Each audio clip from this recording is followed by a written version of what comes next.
aux aguets, plus vrai que nature, dans des tranchées certifiées d'époque. Si l'uniforme est allemand, ces amateurs d'histoire sont bien français. Membres de l'association Le Sapeur Picard. Un nom mérité, ils ont recreusé ce réseau et l'entretiennent pour la postérité. Les Allemands, ici principalement des Bavarois, occupent le village jusqu'au 1er juillet 1916, date de la bataille de la Somme. Le village sera détruit à 90%. Les Français vont débuter leur attaque à 9h30 et à 11h30, ils occuperont le village. De mars à octobre, les week-ends sont dédiés aux visites. La balade débute dans l'ancien village de Feilly.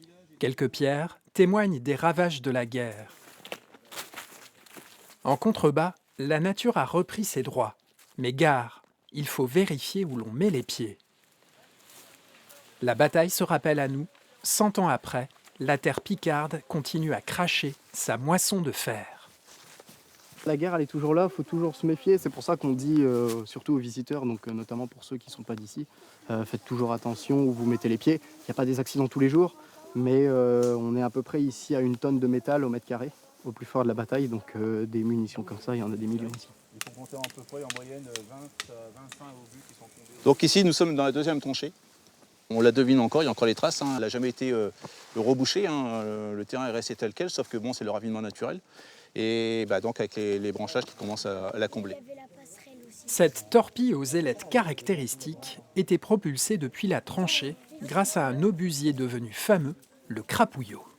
C'est ce genre de projectile, vous voyez, qui a creusé ces cratères. Vous voyez un petit peu tous les cratères qui sont restés comme ça tels quels. Bon, ça, ils ont raviné un petit peu, mais il y en a un petit peu partout dissimulés dans les ronces. Un seul fantassin transportait 3 de ces projectiles. Et là, il est vide. Il est vide, non. Vous imaginez Un peigne. Un peigne. un peigne à quoi? Non. Là-bas. Un peigne à moustache. Ah ouais. Passage par la tranchée, entretenu avec soin. Bel exemple d'archéologie expérimentale. En creusant, les bénévoles retrouvent les gestes des poilus. Les soldats parlent de la boue de Picardie et de la boue de la Somme qui est collante, qui est glissante. Ici, on peut le vivre et c'est très impressionnant. Et notamment, nous, on plaisante beaucoup avec ça. Le fait que quand il pleut, on glisse jusqu'à l'endroit où on veut aller et on espère s'arrêter au bon endroit. Cette guerre si singulière, Mathilde en a pris la mesure au collège, foudroyée par une image.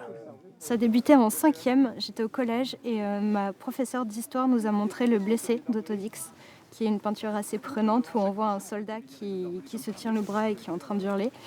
Et je me suis demandé pourquoi il avait ce regard, comment il avait pu en arriver là. J'ai ouvert un premier livre, puis un deuxième livre, puis un troisième livre. Et aujourd'hui, je suis doctorante en histoire. On appelle ça des chasse-trappes. Donc, ils balançaient ça dans les barbeleurs. Et vous imaginez la nuit, vous ne le voyez pas. Et le problème de ce genre d'objet, vous voyez, je vais le lancer devant vous, par exemple, hop, il y a toujours une pointe en l'air. Si à travers ce qu'on fait, que ce soit en tenue ou via l'association, on peut aider à transmettre la mémoire, c'est tout gagné. 30 km plus loin, en secteur britannique. Quelques coquelicots résistent vaillamment à l'automne, symbole des soldats tombés pour la couronne. La tour d'Ulster est le premier monument érigé après la guerre en mémoire des combattants venus d'Irlande du Nord. Leurs descendants se relaient bénévolement pour honorer leur sacrifice. C'est le cas d'Austin. Il nous montre ses traces, 2 rails dressés vers le ciel, des restes de béton armé, vestiges d'un poste d'observation allemand. Les Allemands ont passé 1 an et demi ici, avant le début de la bataille de la Somme.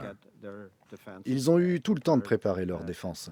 Les soldats de l'Ulster qui étaient dans le bois avaient des sacs de sable pour défense. Austin a peu à peu réalisé l'ampleur de la guerre.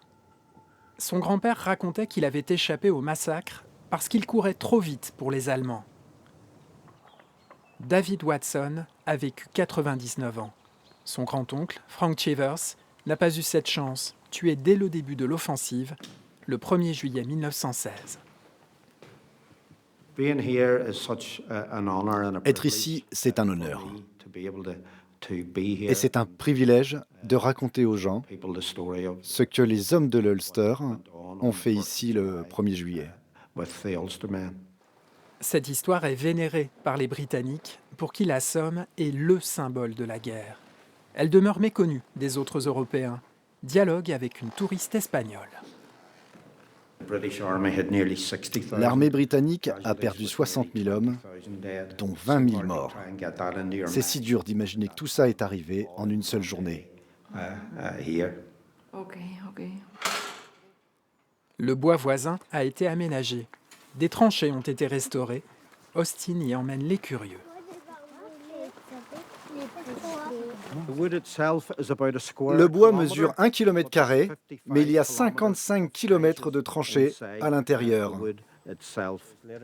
Cette cuillère a été découverte par les archéologues. Une balle l'a traversée, mais son propriétaire a survécu. Les historiens ont retrouvé son identité. Ce qu'on ressent, c'est qu'on est au cœur de l'histoire qui s'est jouée pendant la Première Guerre mondiale. Et cette guerre n'est toujours pas terminée. Au pied des terris du Pas-de-Calais, la commission des sépultures du Commonwealth fait agrandir un cimetière. 100 000 soldats britanniques sont toujours portés disparus, avalés par la terre des Hauts-de-France. 40 à 50 sont mis au jour chaque année.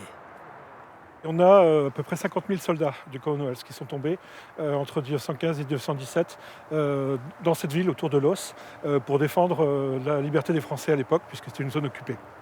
Et nous, à la Commission, notre rôle, tous les matins, quand on se lève, c'est de perpétuer la mémoire de ces soldats, et de faire qu'on se souvienne d'eux pour l'éternité. Ils ont donné leur vie pour la France, donc on leur doit bien ça, je pense. Et donc, la future implantation des arbres... Le site de Loos-en-Gohelle n'a pas été choisi au hasard pour cette extension. Le chantier du futur hôpital de Lens est tout proche. Depuis que les travaux ont débuté, 120 corps ont été exhumés. Notre région est un champ de bataille. Vous avez donc le site originel qui se situe ici avec son extension et on voit vraiment qu'il est sur des tranchées donc, existantes pendant la guerre. Donc les lignes rouges, c'est les différentes tranchées qui existaient donc, à un moment donné pendant la Première Guerre. Donc elles ont fortement fluctué en fait, pendant la guerre.